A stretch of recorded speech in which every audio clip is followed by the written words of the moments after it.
All right, let me get to the key thing. I have been spending all morning talking about this. I talked about it yesterday. I did my reporting on Sunday. I wrote about it on Saturday and added reporting on Sunday.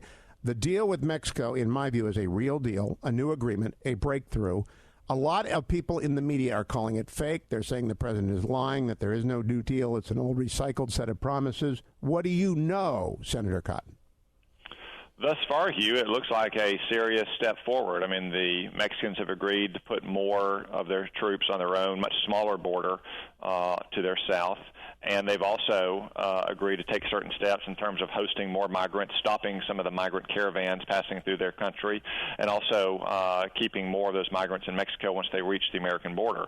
Because, you know, once they leave Central America and get into Mexico, that's what they are. They're migrants. They're no longer seeking to escape crime and poverty in their own countries. They're seeking to get a better job in America. We shouldn't allow that to happen in such an uncontrolled, chaotic fashion as we see at the southern border. I know a lot of the Democrats and the media, you know, are not willing to cut the president a break on anything, but, you know, it's a good example of how they want to eat their cake and have it too. Last week, their attitude was, oh my goodness, the president is provoking a trade war with our biggest trading partner.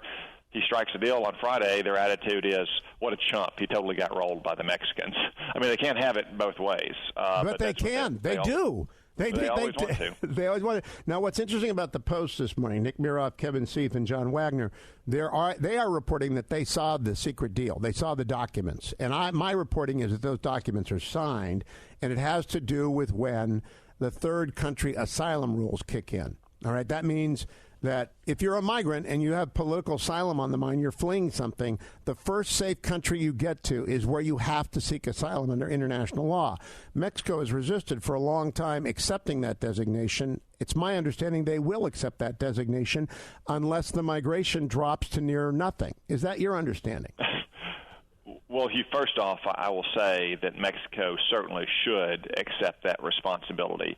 I would dispute that people leaving Central America are migrants under those international customs because they're not trying to escape persecution based on their race or ethnicity or religion or political views. They're just trying to get away from crime and from poverty. That's not grounds for migrant or for refugee or asylee status under international norms.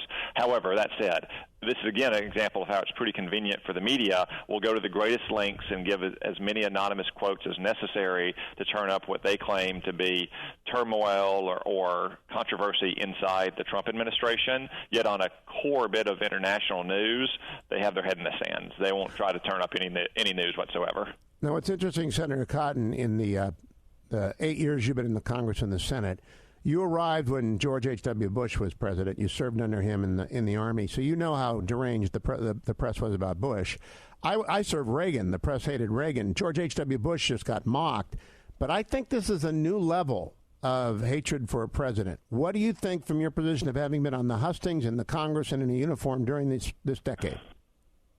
Yeah, I think some Democrats and members in the media, Hugh, have just lost their mind. I mean, they just can't get over the fact that Donald Trump won the presidential election in 2016. I get that they're opposed to him and they don't like his policies. You know, they got an election in 18 months. They can try to defeat him on the merits. But the level of, you know, obsession and projection coming from liberal pundits and Democrats is really astonishing, and I think it's especially when it's coming from senators and congressmen in the Democratic Party. It really neglects the important work that we should be doing for the American people. What do you, as a former member of the House, what do you make of this John Dean extravaganza yesterday? Look, I mean, we don't need some 80-something CNN commentator to come up to Capitol Hill to testify about why he doesn't like the president.